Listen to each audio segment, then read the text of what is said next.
panibagong araw, panibagong vlog na naman po tayo. Magluluto po tayo ng pinaloto ng aking kaibigan na sinigang na isda guys at paghahatian namin ng aming lunch for today. So, ayan guys, kumukulo na po yung tubig kaya ilalagay ko na po yung aking kamatis. Sama-sama na yan, luya, sibuyas. Yan. Papakuluin natin yan guys. Tapos maglagay ako ng asin.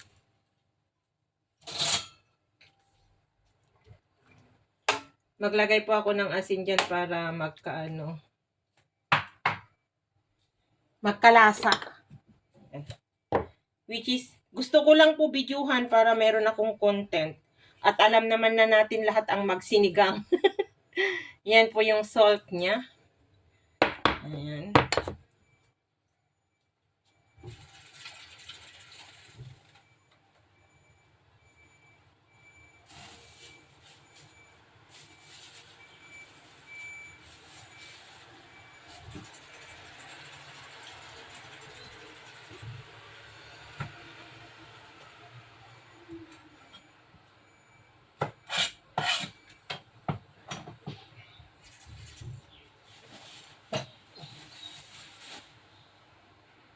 Saan na ba yung ano ko?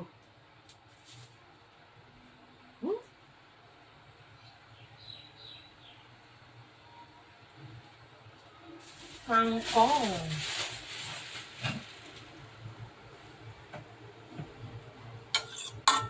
Tatakpan lang natin yan guys para kumulo.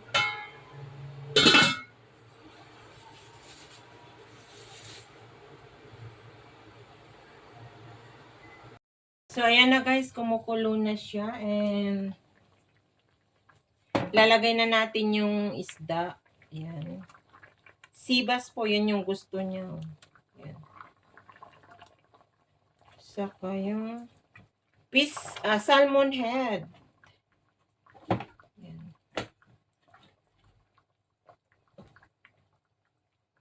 Ang dami naman ito. Sa bagay, ulam daw namin hanggang bukas. Yun, hinati ko yung head ng sibas. So, ayan. Yung salmon.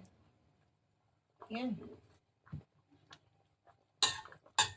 Parang kukunti yung sabaw niya.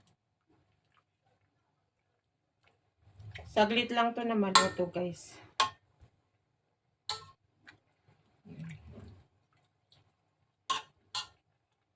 Diba?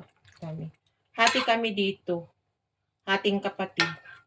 Pero siyang bumili, ako lang ang nagluto para may content. Hindi rin kasi ako bumili ng breakfast ko. Binilhan ko siya ng breakfast niya kanina. Dahil nag-market po kami. Ayan. Tapos ilalagay ko yung sili. Yan lang ang sili ko guys. Saka guys, yung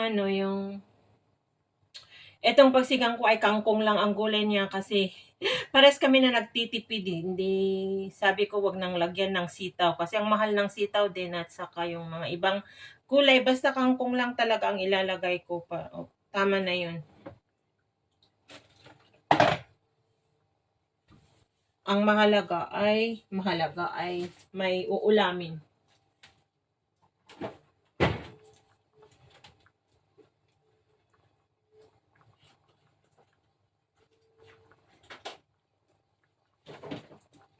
Pero hindi ako nagluto ng rice ko kasi nag-start na ako na mag-jogging, mag-exercise. Nagsabi na lang ako sa kanya na yun, lagyan ko ng Knorr cubes na, ayan yung pampalasa niya, Knorr cubes. Pag nagsaing siya, bigyan na lang niya ako ng 3 spoon or 2 spoon, tama na yun. Kasi papagalitan ako ng anak ko pag bibiglain ko daw ng hindi kumain ng kanin, baka ma-painted na naman daw ako. So, wag ko daw biglahin, sabi ng anak ko. And usual guys, every time na nagda-diet ako ay napipinted ako kaya kasi may ulcer po ako. So, less na lang po ako ng pagkain ng rice. Yun na lang at mag-exercise para may pawis ko po yung tabako. Di naman ako nagda-diet. Hindi ako suitable ng diet, kundi ano lang, magpapayat lang ng konti kung kaya ko, guys. Di masyado na akong mataba. Nakita ko sa video ko yung sarili ko ng taba ko na pala.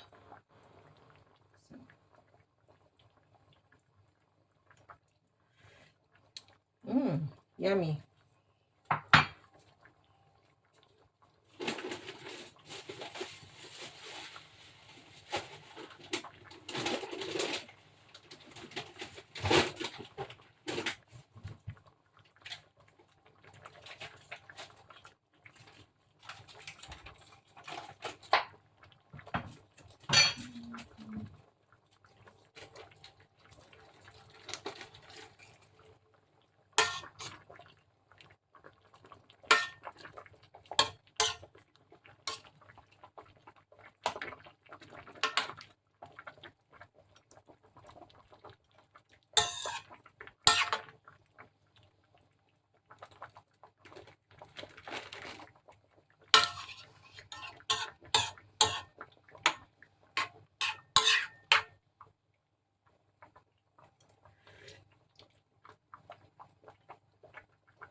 Dami kong kalat na nagluluto.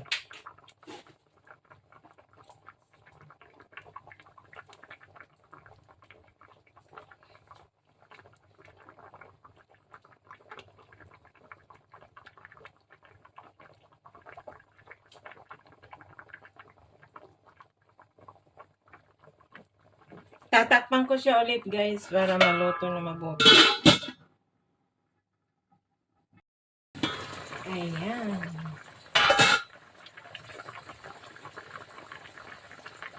Tingnan natin, guys. Pwede na siyang ilagay yung pwede nang ilagay yung kangkong. Kanina pang kumukulo. So, ganyan lang kadali magluto ng sinigang na, simple sinigang, guys, na with tomato, onions, ginger, at saka yung kangkong lang, at saka dadalawa lang yung green chili ko available.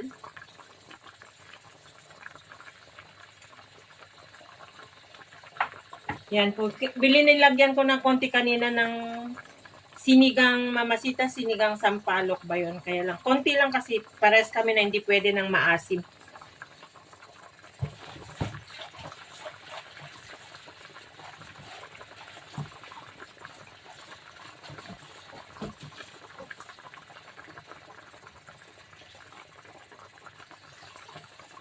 Lagay na natin, guys, yung kangkong.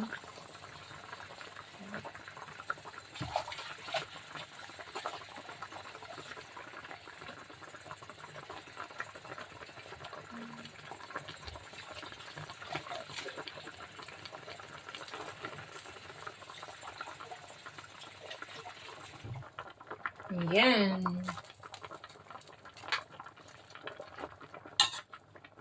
Kailangan natin takpan para maluto po tong kangkong sa ibabaw.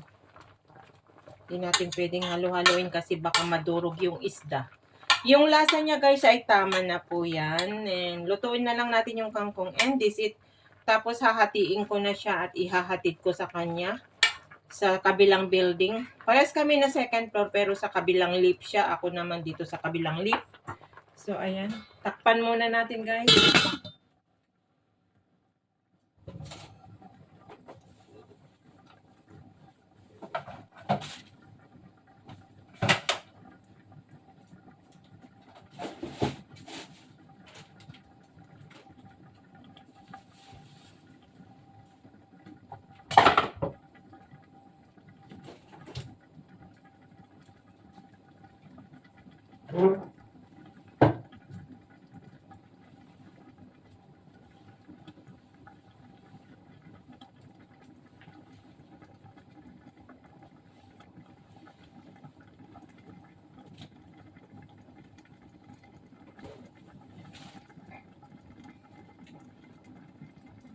Ayan. Ayan. Malapit na maluto.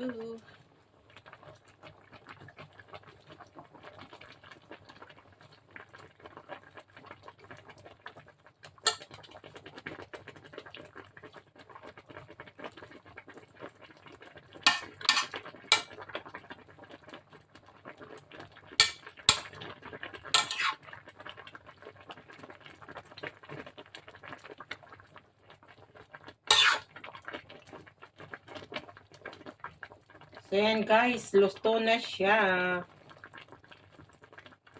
And this is it.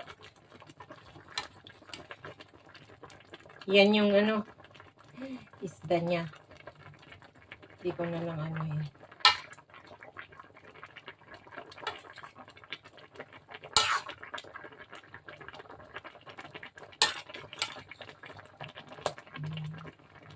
Ang salmon fish.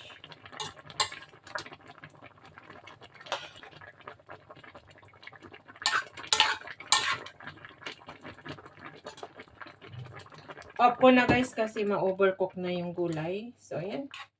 This is it. Tama na po yan. Yan ang gulay niya.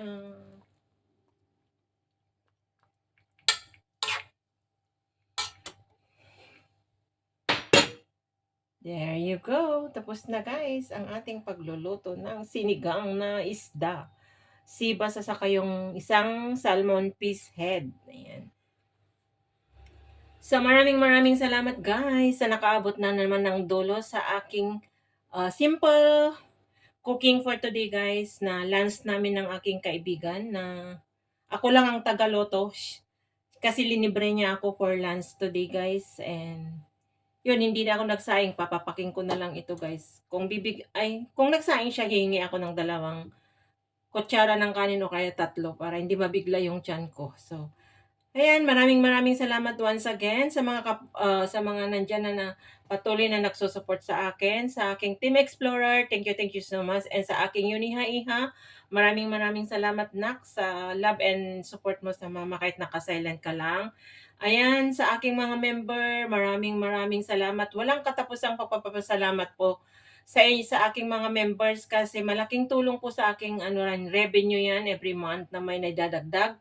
Ayan, thank you so much po from the bottom of my heart. Nagpapasalamat po ako sa mga naka-stay pa rin sa akin na sa member ko. Thank you so much po. Si Papa God na lang po ang bahala sa inyo na sumukli sa kabaitan nyo.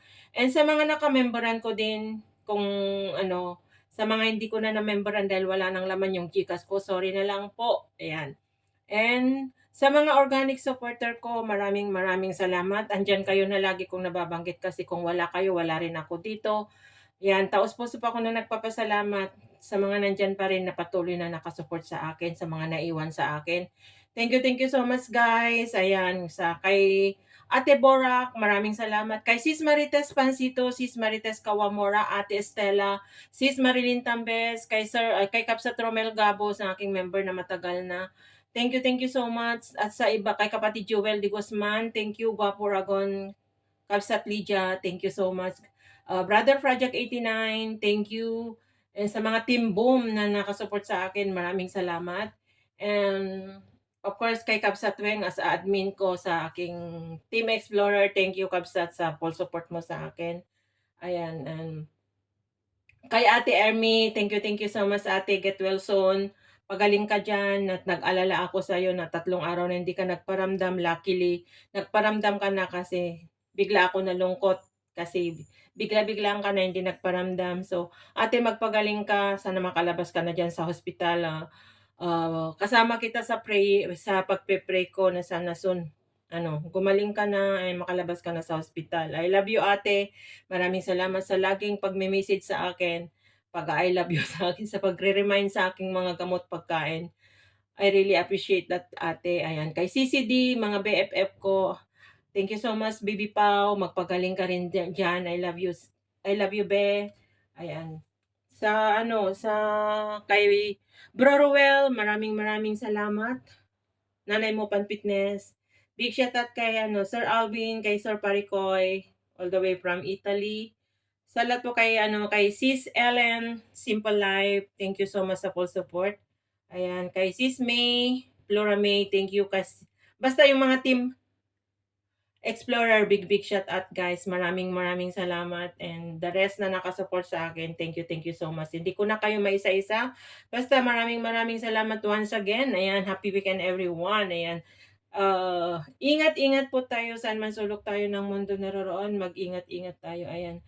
Bro Well, ang masasabi ko lang, thank you sa support mo sa akin and sa lahat, maraming salamat and yun, happy trip sa pag-uwi mo sa Pilipinas and happy for you na makakasama mo ang iyong loving family. Ayan, ingat ka sa biyahe mo pag uwi mo. Ayan, 1 week na lang uuwi ka. So, thank you so much for being friend with me and sa lahat, sa full support, maraming salamat. Taos-puso kami na nagpapasalamat ng aking anak sa mga nagawa mo and sa pag-support mo. Di namin makakalimutan yan bro. And kay Tatay June, bakos hindi ka man nagpapakita na sa akin tatay, andito ka pa rin and ingat ka palagi dyan. Kay Daddy Wolves, Mommy Wolves, yan, big shout out. So, ayan guys, baka may anak na naman ako. Maraming salamat once again. I love you all guys. Bye. Have a great day everyone. Bye.